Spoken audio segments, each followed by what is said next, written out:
Anna Lee has a recording. Anna Lee has a listing on Traction, 2-bedroom, 2-bath, 1,240 square feet, $829,000.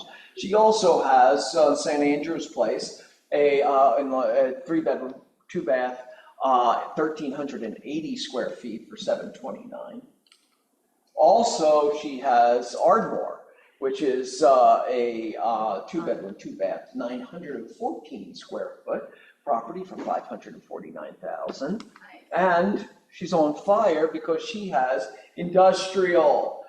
She has a lease on industrial. It's a 1-bedroom, 1-bath, 773 square feet for $3,200.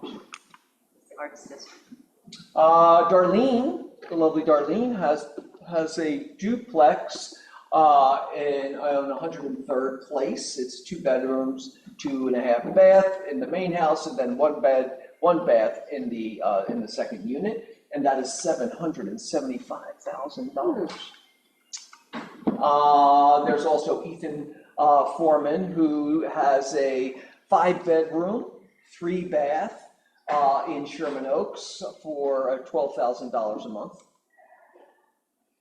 And at the I think that's Molino Lofts, has a 1-bedroom, 1-bath for 1,090 square feet lease for $3,300 a month. He also has a lease on 600 West 9th. That's a 2-bedroom, 2-bath, 1,192 square feet for $3,300. And Heidi Davis, oh, look at that. That is where in Los Angeles is Brett Benner? Highland Park. Highland Park, yeah. It has 3 units, and they're all 1-bedroom, 1-bath.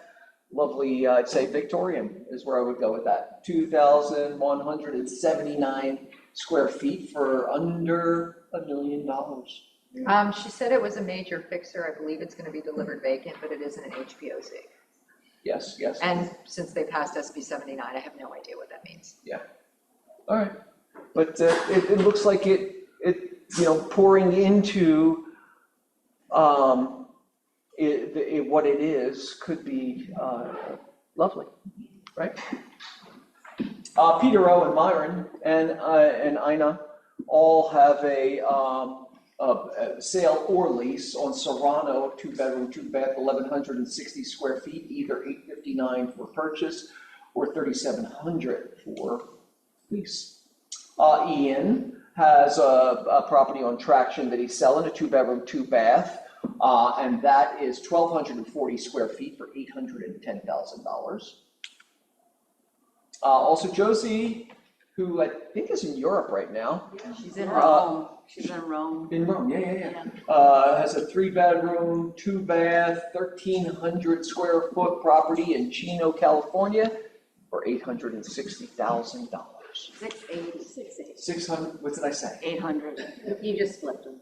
Yeah, 860. Oh, $680,000. Public listings coming soon. Who's got them? Charles. Oh, sorry. Yeah, so I've got 3. One is coming out tomorrow. It's at 614 South Orange, so just a few blocks from here.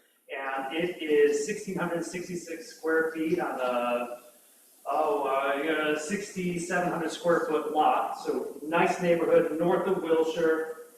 It's going to be listed at 1,699. Bring your owner occupants who are up for a project, or bring your developers. Small property, a small house on a large, not a large lot, but it's super clean. You can walk in, you can bring your toothbrush. You don't have to do anything to it immediately. You do to the garage, but I'm not worried about that.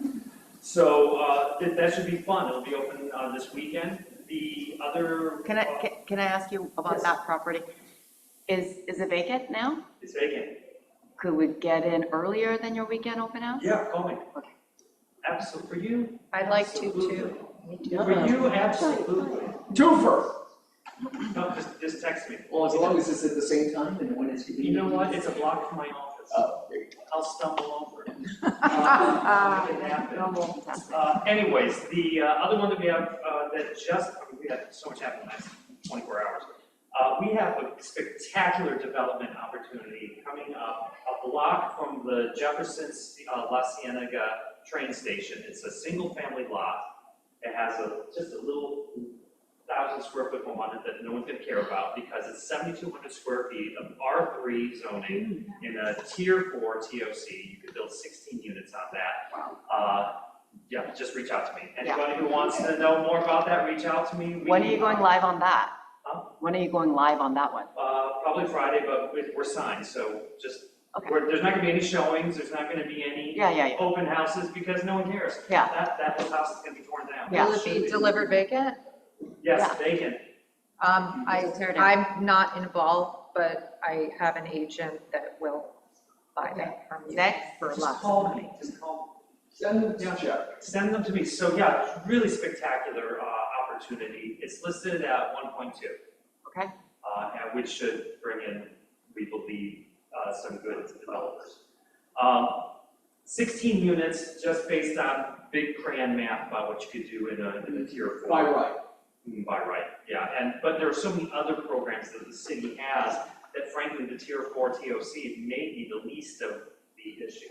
Yeah. Right, which is nice. That's nice to know. And you can feel completely guilt-free about developing this particular lot because it's surrounded by other things that are multifamily Fabulous. and everything. So, anyways, that having been said, we also have a lease coming on. It's not going to be really ready for rental until January 15th. But if you have people who are looking for a spectacular home, 3,500 square feet in Hancock Park, HPOZ, gorgeous, gorgeous home, $15,000 a month. That's what I got. Excellent. All right, Great stuff. And Hi, everybody. Hi. Okay, so I have something off Expo Park, off market. This is a duplex. So the living square feet is 3,058. The lot is 5,686. We actually got some cash offers last night, very, very, very close to what we were asking, which is 900,000. So if anybody's interested, let me know. We're trying to turn this over to Excellent. And welcome back. Thank you. All right, anybody else coming soon? Public listings coming soon? Anybody online? Jim, Lonnie, you gonna jump out at me? I have a little education stuff when you're ready. All right, let's go to wants and needs first. Two birthdays? Because we have once a month now. 14 also. What's that? Oh, I thought you had gone to birthdays and then I interrupted. No, birthdays once a month. Gotcha. Wants needs. The bucket? Anybody? Okay. Because then we're gonna get to Florentine. Did you have something you wanna slip in quick or is Yeah. Yeah. Just wanted to let everybody know that the governor signed SB 79. It was opposed by Karen Bass. It was opposed by actually the city council, which was a little shocking to me. What it means is our HPOZs are a little bit on the line. The city may, Florentine's like shaking her head, yes. The city may put some sort of a plan in place to help protect our single-family neighborhoods a little bit, but essentially what it means is, say you're on Highland and Beverly, around that area, they can, despite the HPOZ, build a 9-unit multifamily right there. So 9-story, you're right, I'm sorry. I Freudian hopefulness in there. Yeah, 9-story. So there are maps where you can sort of see the areas that are affected. We don't know how it's going to play out, but the governor did sign it despite everybody's hope that he would veto it. So disappointing. Yeah. There were so many neighborhood groups Yeah. that we fought so hard. Yeah, we did. Also, the LA County Board of Supervisors passed a emergency declaration, I believe today or yesterday as well, related to the ICE immigration raids. That's going to release $30 million in rent relief funds for landlords and tenants that are afraid to go to work or can't go to work, or their breadwinner has not been able to go to work. It has not proceeded to an eviction moratorium or rent freezes or anything like that yet. That is probably coming. How that will play out and how it will be proven and all that, we don't know yet, but just be aware. Thank you, Charlotte. Thank you. Oy, Florentine, come on up. Yay, Florentine. So Florentine's now going into 9-unit apartment building construction? Yeah. A little bigger. Build bigger, and we're gonna, the governor passed a whole slew of legislation, last week that we'll be back in January if you'll have us, and we'll talk all about all of the cool legislation that passed. But today, we're gonna talk about something that passed a little further back, but is just starting to get some traction. AB All right. 1033. Yeah, Other thing. we're gonna, AB 1033, but we're gonna talk about some kind of new development things. Okay, so I'm gonna plug this. Not that one. Oh, yeah. This is the one I plugged. That's the clicker. You want the clicker? Yeah, I want to plug it into this, so this is up here. Oh, that's a that a- different issue. Oh, Do you have things you want to share? yes, Can you email it to me? 'Cause then I can Yep. just- yep, I'll do that, I'll do We that. can't just mirror her Yep. in there with Yep. this thing? Sorry, I thought last time we did. Okay, we'll do that, not a problem, not a problem. I'm gonna sit down. That's okay, that's okay. Let's, I'm gonna actually just, I need the attachment to this. Sorry. That's okay. We got it. Samantha Allen. All right, and then I will, Okay, so I can just open it up here then, if you email it to me. okay, no problem. We'll get it right over to you. And we're gonna go right here. What's up, Cameron? Everybody know Cameron? Super nice to Nice to meet you, girl. So something else too, or just this one? We've got one more. That's attached. We've got a main presentation here, and that's the second one. So, here, and here. Okay. There you go. Two separate ones. Let's see if I can have them. They'll just be two separate PDFs. So if they're just like separate tabs, that will be fine, and I can just. Yeah, so I've got one open. Sorry, guys. Let me see if I didn't get the second one yet. Okay. Send. There you go. Okay. And then, is this a clicker? No, that's not a clicker. He's got the clicker, but I don't know if it'll work on. Okay, that's okay. We'll PDF. scroll then. We'll just scroll it on down. Oh. So AB 1033, this actually passed in the last legislative session, went into place last year. Does anyone know what AB 1033 does? It allows ADUs to be sold separately as a condo. But what it did is it basically removed an exemption and allowed a pathways for cities to pass an ordinance. So it's not something you can currently do statewide. It's on a city by city basis.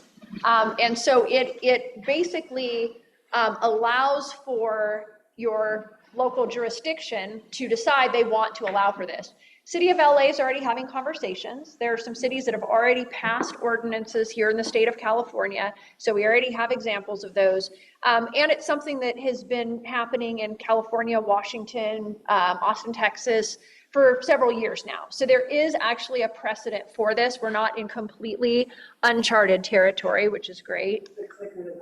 Oh, it does. How about that? It knew how to read it.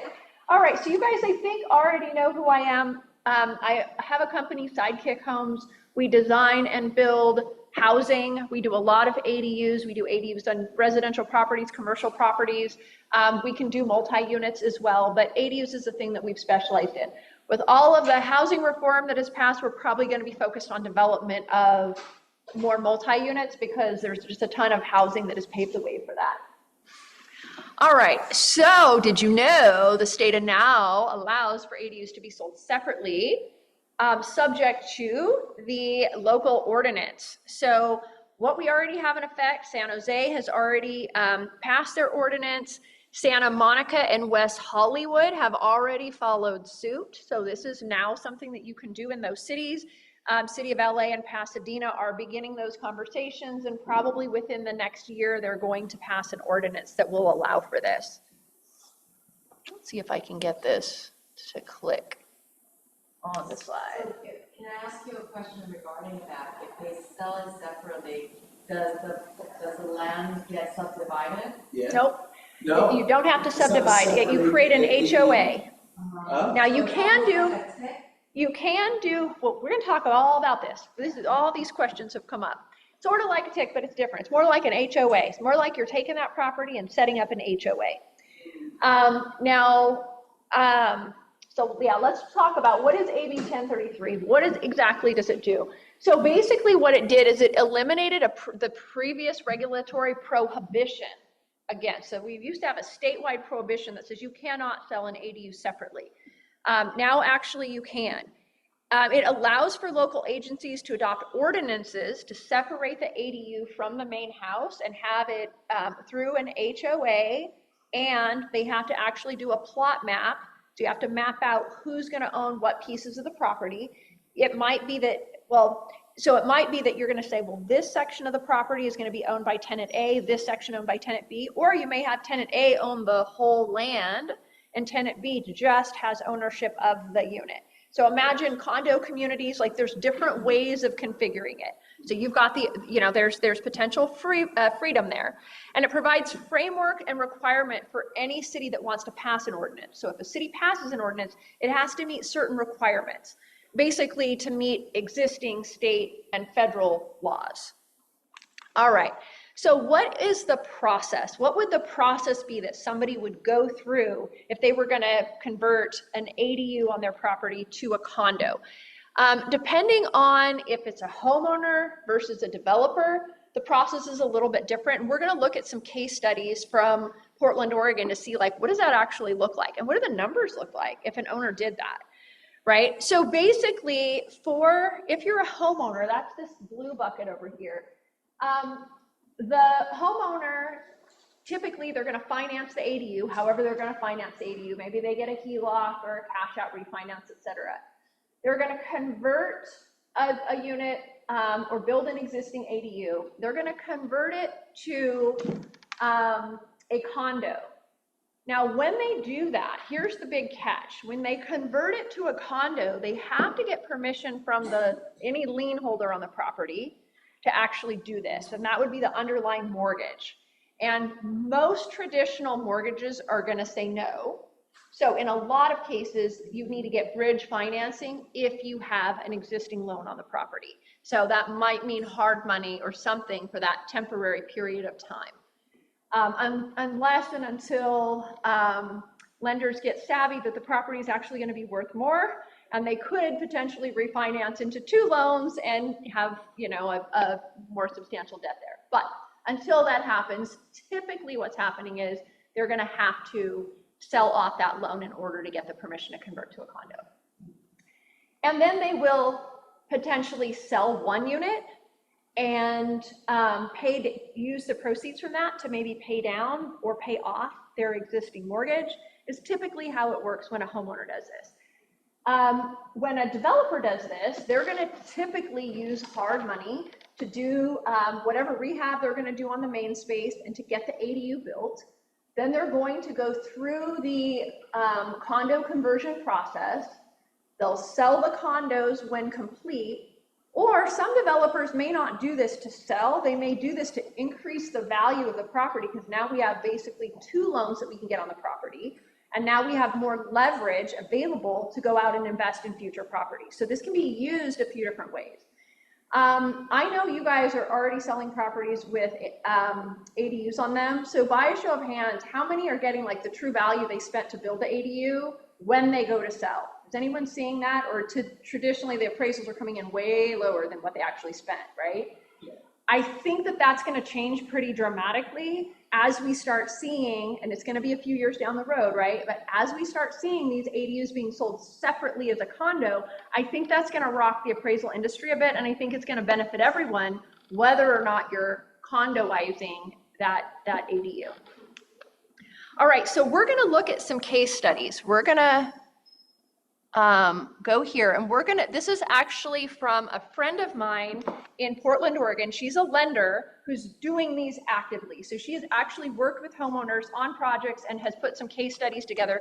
We're going to skip through some of her She has a whole presentation she does, but I want to get to the case studies here so that you can see what she's actually got going on here. Okay, let's see if I can get it. It's splitting a little bit funny, but I'm gonna see if I can. Into the body of that screen. to get Okay, I don't see it. we were clicking for a second. There we go. Right, but you were in the other one. Oh, So I was just in the click- other if you one. click- Got yeah, you, click into got this you. and then- Okay, cool. So this is a case study. This was Nimble Street on 30th. So you can see there's the front unit, kind of an old craftsman bungalow unit, and then in the back, they built a two-story unit with a carport, okay? So let's look at what the progression was. So the homeowners purchased the property in 2003 for $273,000. Then it got purchased by a developer for $612,000 in 2020, right? They pulled the ADU permit right away to get the ADU being built. They formed the HOA June of 2021, which is probably when they got the certificate of occupancy. And then they got the occupancy permit a couple months later. So it took them about a year between the time they pulled the permit to actually get the unit built, get the certificate of occupancy, pretty standard, formed the HOA. Now they sold it. They sold the original house in August of 2021, September of 2022, or 2021, they sold the ADU. So you can see a year later, they purchased a property for $612,000. They sold both of the units off for about 1.25. So that's a pretty substantial increase. Obviously, they invested in building the ADU, but still, to see the value of the property pretty much double, they probably spent, I don't know, maybe let's say $200,000-300,000 on the ADU, and got a $650,000 increase in value when they went and sold those two units. Now, sometimes people ask, well, what does that do to like the main price of the main house, right? Like if you sell part of the land off, like does that decrease the value? And it does. So this is just an example of the same property. It's in the Richmond neighborhood. The median home price is $620,000. The main house that they sold off, they sold for $549,900, right? So it's a discount on the median value of about 11.3%. So there was a discount there, but probably well worth for the, what is that, $70,000 difference. They made $407,000 when they sold that other unit. All right, so this is the second case study. So this is the Woodward condominium. So this is three separate houses on one plot, and I can show you what the plot map looked like. Exactly. So this happened to be on a corner lot. So corner lots are probably going to be the prime area where you would do this because you're not having to figure out driveways and easements and those types of things, right? So you can see the whole front went to unit 1, and then they created these two smaller units, unit B and C, and they gave them their own land, which is fantastic. So they did this without going through the subdivision process. All right, so you can see what happened here. The median home price was about $561 in the South Tabor neighborhood. Converted units B and C sold for $450 and $463.9. So that was a discount of 19.8 and 17.3%. So it was at a discount, but it was still a lot of money made probably compared to whatever they paid to get those built. All right, here is another property. This was a unit A and B. They purchased the property in 2004. The homeowners decided that they were going to develop it themselves. In 2016, they did a garage demo to make way for the ADU. They got a permit for the ADU in July 2016 and got an occupancy permit in October of 2016. That was really fast. They probably already, I don't know if they already had something built there or what they were doing. Okay, condo process started March of 2020. And they had the HOA formed by February 2021 and the plot recorded March of 2021. So it took about a year for them to go through the condoization process. They were able to sell Unit A, which was the older house, the original 1902 farmhouse, for $487,000. They kept the new unit. They built the new unit to their own liking, the way they wanted it to be. They kept the second unit and they were able to pay off their loan entirely, which is fantastic. Now they're living entirely mortgage-free on their property. This is another one in the Sellwood area, Sellwood neighborhood. Median price was $640. The original house basically was at about, valued at about $450,000. So this was close to a 30% discount on what other median prices would be in the area, probably because the land is smaller and you got another house closer by. So anyway, so that's basically the crux. This was somebody's testimonial, right? It was so amazing. I got to live mortgage free with a small little HOA monthly. Perfect for my home garden and patio for my older years.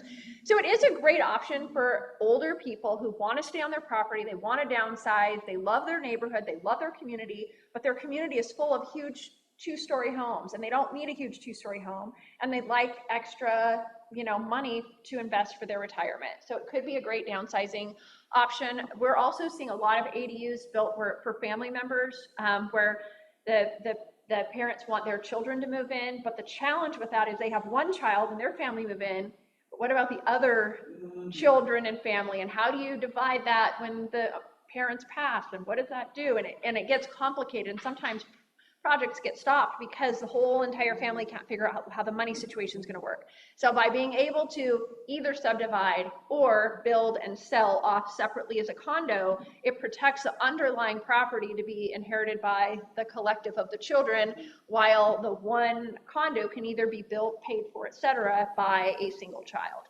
Yes? I have a question. Is there limits to ADUs that can be built in the lot, or is it just subjective to? There are limits, yes. There are limits to how many ADUs can be built on the lot. Depends on the lot, depends on the type of ADUs you're building.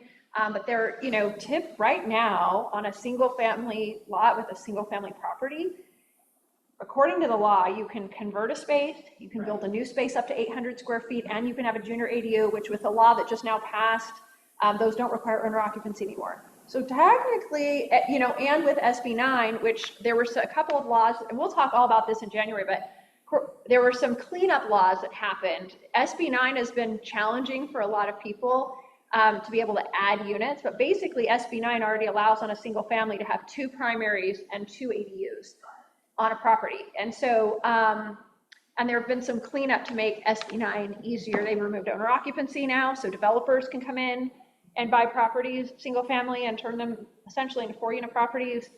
A lot of legislation happened. You guys expect to see a ton of housing development. I think that the ADUs as condos is going to take a little while to get those going, but I think the benefit of those is for first-time homebuyers who are just entirely priced out of the market. Most people cannot afford to buy in the neighborhood where they grew up. It's just a reality all over town for pretty much everybody. And this, I believe, I believe developers are going to be all over this because the numbers just make absolute sense. And does zoning make a difference?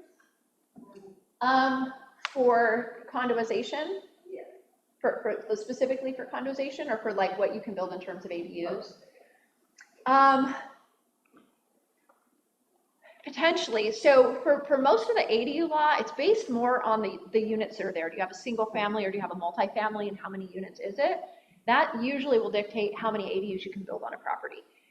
For things like SB 9, which allows for lot splits and multiple homes and multiple units, that is based on underlying zoning. And actually it used to be it only applied to R1. Now it applies to any zone that allows up to 4 units.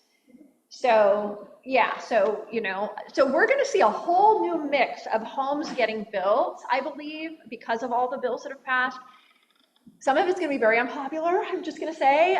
Some of it, I'm a home builder, and I was not behind some of the things that passed as they are, because I think it's going to be too disruptive.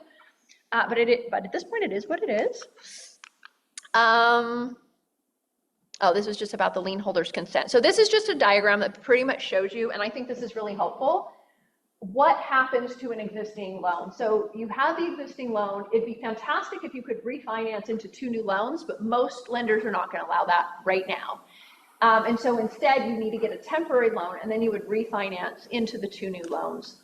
Or in some cases, the homeowner will sell off their existing. They'll sell the unit, and then they'll just pay off their mortgage with the proceeds from the sale. And so there won't be a loan on the property anymore. So those are basically the 2 options there. All right. So we went through the case studies. So I want to just provide you guys with the kind of what's going on in the city of LA, what are some of the common questions, how can you get involved if you want to be involved? Maybe you just want to stay informed of what's happening, so when your clients ask you questions, you're informed, or maybe you want to get involved with city council and you want to have a voice in shaping what city of LA's ordinance might be, or one of the other surrounding cities. So first of all, people ask like, well, how do you create an HOA for a single family with an ADU? We have precedents for this. We actually even have a template. We're gonna be creating a page for you guys that you can just click through and grab all the resources. But our industry has already created a template simple HOA for people, right? So it doesn't have to be this like 300 pages long CC&Rs and all. No. We can create pretty simple, manageable CC&Rs for people. We've got a template for that to guide homeowners through that. How can you get educated and involved? So there is and we think it's smart to be knowledgeable and involved, because in the next few years, you're going to start seeing a lot more of these, and your homeowner clients are going to have questions. So there already are some resources, and these are some of the things that we're going to be putting on that webpage. You want to definitely educate yourself. You want to be able to have access to resources that you can get to clients, that you can get to lenders, appraisers, et cetera, so you can help your team out in the process. You want to know how property values are going to be impacted, right? Because you want to say, is this going to make sense on your property and in your neighborhood to even make that move? And then you may want to get involved in the city council. So I am a member of the Casita Coalition, and we've actually started a coalition called ADUs as Starter Homes. And we have things for you as professionals, things you can give your clients. We also have things like, if you wanted to write a letter to a city council member and encourage them to pass an ordinance, we have a template of a letter that you could send, right? So you don't even have to worry about what might you even say. We also have something for local jurisdictions. So there's a whole resource that Casita Coalition put together based on nationwide best practices, so that if you're City of LA and you're putting an ordinance together, here's some best practices. Here's some things that you should provide. There's the actual ordinance itself. If you want to read through the actual law, we want to make sure that you guys have access to that.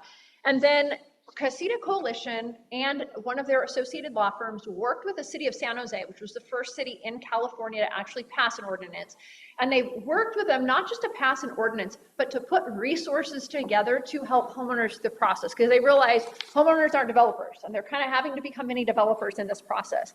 So in addition to the ordinance that they helped San Jose pass, they also have an ADU, it's like a 4-page ADU condominium checklist. It makes it really easy for the owner, developer to go through what are all the steps I need to do to make this happen. They also have a 1-page application to do your parcel map. And then there's a parcel map checklist. What are the things I need to do as I'm getting my parcel map created? So very, very handy resources to make this easy for homeowners, to make this easy for cities, to make it easy for you, the realtors who are going to be in the middle of these conversations and advising the clients. If you guys want us to send you the page once we get it created, feel free to give me your card. We'll get that out. We're working on it in the next couple of weeks, being able to have all of the resources on one. The resources are still coming at us. If this is something you happen to feel passionately about, and you're like, I want to go out and educate cities on this and realtors and all the fun things, you can join the ADUs as Starter Homes Coalition. And that's what I'm a member of, and that's why I am out promoting this, obviously, because I get to build these things. It definitely goes hand in hand with my business. But I also, got into this business to create affordability for people and to create housing that people could afford, and so that people could live in the neighborhoods where they're from. And I think that this really opens the doors for that. So I think it's a huge opportunity. Do you know right now, there was a CAR housing report that said, what percentage of Californians do you think can afford to buy a house right now? If you had to guess the percentage, according to CAR. 13%. What's that? 13%. Okay, you have any other guesses? That cannot afford? That can afford. What percentage can afford to buy a house? Yeah. 7%. 7%. Any other guesses? A little higher than that. 17%. So 17% of Californians can afford homeownership, and that's about half the national average. So we're having this nationwide housing affordability crisis. It is twice as severe in California as it is nationwide. There also are things passing at the federal level at this point in time related to financing, which again, we can talk about in January, what's happening at the federal level in terms of financing for ADUs. Financing has long been a big challenge for getting ADUs built, and we've got some solutions coming from the, like more meaty solutions than we've had in the past coming from the federal government. So we will talk about that in January about what all is, it's still working its way through Congress right now. So as those pass, we'll be able to have a conversation. So a couple of questions. Is there, Yes. you mentioned Santa Monica and West Hollywood have already done this. Is there any sort of timeline for cities that, where they have to pass this? Nope. These ordinances? And no one has to. And so if you're against this, get involved with your city and say, we don't want to condoize ADUs. It's not a you have to do. Nope, Okay. no. What about at a county level? I'm thinking specifically But just so about you- Altadena. Yeah, it's not currently set up that way in Altadena. What is being encouraged for a lot of, so we're actually building in Altadena right now, and we're very much working with families who lost homes there. And for people who cannot afford to rebuild, what some of the nonprofits are advising, like neighborhood housing solutions, et cetera, they're having alternative conversations with people, like, would you be willing to subdivide and sell off a portion of your property so that you can get the resources to rebuild your home the way that you want it? It's not. But that's using the subdivision law. Correct. Correct. Yes. We're working with our toolbox. We're using any and all tools at our disposal. Most people, if they can't afford to build, aren't going to be able. If they can't afford to rebuild, they're probably not going to be able to afford to rebuild and build the unit, or unless they wanted to build the ADU first, sell that, not have a home for a while, and then use the proceeds to rebuild. There's all kinds of creative things. You know, right now we're 9 months after the fires, and only about 30% of people are either building or have submitted their permits. So the majority of people have not moved yet. They have not decided yet what they're going to do. And in a lot of cases, it's because they were underinsured. They don't have the full resources to do what to bring everything back to how it was before the fire. And so unfortunately, they're having to look at like, well, what are the alternatives? What are the hopefully if they've got family that wants to live there, we can, if we're adding units, it's a family member and it's people they know, people are more comfortable with that. But we're having to get creative with a lot of people to figure out how to help them get rebuilt with the limited funds they have. And how does this, I mean, I kind of know, but if you could explain, how does the conduization of the ADU differ than, say, creating a TIC? That's a great Both in question. Cost and practicality. Yes. So with a TIC, you basically own a share of the whole property, right? So let's say you have a tenants in common and there's 3 owners. Each owner owns a share of the whole property, but they don't necessarily own this house. Whereas when you condoize, it's you own this house, this is your house. Usually with utilities, for example, with a TIC, the whole property pays the utilities and then they figure out how to subdivide and someone's got to be there calculating how the utilities get subdivided. With condoization, it's up to you how you write it in the CCRs and how you have your utility set up, but you can have it so that people just have separate meters and are paying for their own thing.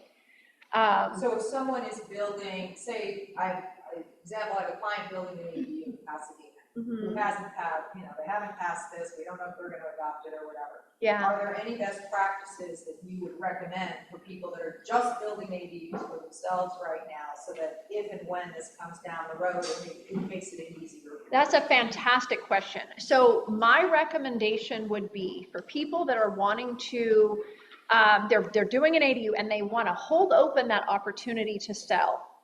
One big thing I would say is have it be detached.